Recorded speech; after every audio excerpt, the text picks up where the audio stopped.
નમસ્કાર મિત્રો, હર હર Mahadev. Welcome in study with Praveen YouTube channel. આજના વિડીયોમાં આપણે પ્રધાનમંત્રી આવાસ યોજના વિશે વાત કરવાની છે. પ્રધાનમંત્રી આવાસ યોજનામાં સર્વેની કામગીરી શરૂ થઈ ગઈ છે. તો આપણે આ વિડીયોમાં ઓનલાઈન અરજી કેવી રીતે કરી શકાય, આ યોજનાનો લાભ કોને મળવાપાત્ર છે, કયા કયા ડોક્યુમેન્ટ્સની જરૂર પડશે, આ યોજનાના નિયમો અને શરતો શું છે તેના વિશે ચર્ચા કરીશું. તો ચાલો વધુ ટાઈમ ન બગાડતા વિડીયો શરૂ કરીએ. પ્રધાનમંત્રી આવાસ યોજના 2025માં થતા સર્વે અને ફોર્મ ભરવા જરૂરી ડોક્યુમેન્ટ્સ વિશે અને સર્વે કેમ કરવામાં આવે છે તેની માહિતી મળશે. સર્વે કેટલા સમયથી ચાલુ થશે અને તેની તારીખ વિશે વાત કરવાના છે. પ્રધાનમંત્રી આવાસ યોજના 2025 હેઠળ થતા સર્વે માટેની માહિતી તમને આ યોજના માટે યોગ્યતા નક્કી કરવા અને લાભાર્થીઓની ઓળખ માટે ઉપયોગી થાય છે.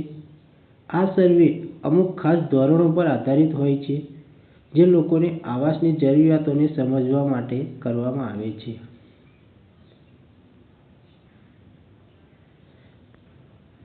સર્વે અંગેની માહિતી. તો સર્વે કાર્ય માટે પ્રધાનમંત્રી આવાસ યોજના માટેની પ્રક્રિયા સામાન્ય રીતે સ્થાનિક ગ્રામ પંચાયત, તાલુકા પંચાયત, નગરપાલિકા અથવા શહેરી વિકાસ મંડળ દ્વારા હાથ ધરવામાં આવે છે. સર્વેના મુખ્ય ઉદ્દેશો. તો પ્રધાનમંત્રી આવાસ યોજનાના મુખ્ય ઉદ્દેશો મકાન વિહોણા અથવા કાચા, ગાર, માટીવાળા, ખરાબ મકાનમાં રહેનારા પરિવારોની ઓળખ કરવી, આર્થિક રીતે નબળા એટલે કે EWS, નીચી આવક જૂથ અને મધ્યમ આવક જૂથના પાત્ર પરિવારોનો ડેટાબેઝ તૈયાર કરવાનો છે. તો આ રીતેનું જો તમારું કાચું મકાન હોય તો તમને આ યોજનાનો લાભ મળી શકે છે. સર્વેની પ્રક્રિયા વિશે વાત કરીશું. તો સર્વેની પ્રક્રિયા ડોર ટુ ડોર સર્વે થાય છે. અધિકારીઓ લોકોના ઘરોની મુલાકાત લઈને માહિતી એકત્રિત કરે છે. એ માહિતીમાં ઘરના માળખાનો પ્રકાર એટલે કે ઘર કાચું છે કે પાકું તે જોવામાં આવે છે. ઘરે રહેતા સભ્યોની સંખ્યા જોવામાં આવે છે. ઘર માલિકી અને જમીન સંબંધી વિગતો, પરિવારની આવક, જોબ કાર્ડ ID, અન્ય યોજના હેઠળના કોઈ લાભના રેકોર્ડ એટલે કે કોઈ બીજો લાભ તમને મળેલ છે કે નહીં તે ચેક કરવામાં આવે છે. અને ઘરવેરા પાવતી, આ બધું સર્વેની પ્રક્રિયામાં આવે છે. ત્યારબાદ આ યોજના માટે પ્રમાણપત્રો અને પુરાવા. પ્રધાનમંત્રી આવાસ યોજના માટે તમારે આધાર કાર્ડ, રહેઠાણનો પુરાવો, જમીનના દસ્તાવેજ અને આવકનું પ્રમાણપત્ર જોઈશે. રજિસ્ટ્રેશન કઈ રીતે કરવું.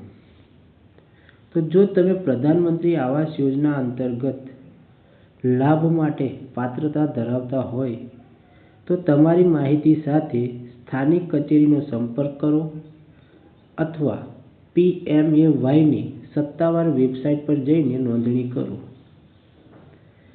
આ પ્રોજેક્ટમાં પાત્ર લોકોને મકાન માટેની સહાય આપવામાં આવે છે, જેની રકમ જિલ્લાઓ અને કેટેગરી પ્રમાણે અલગ અલગ હોઈ શકે છે. સર્વેની તારીખની વાત કરીએ તો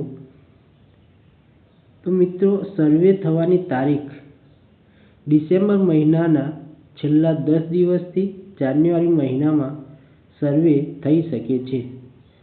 તો જરૂરી ડોક્યુમેન્ટ્સ અને આધાર પુરાવા તૈયાર રાખવા.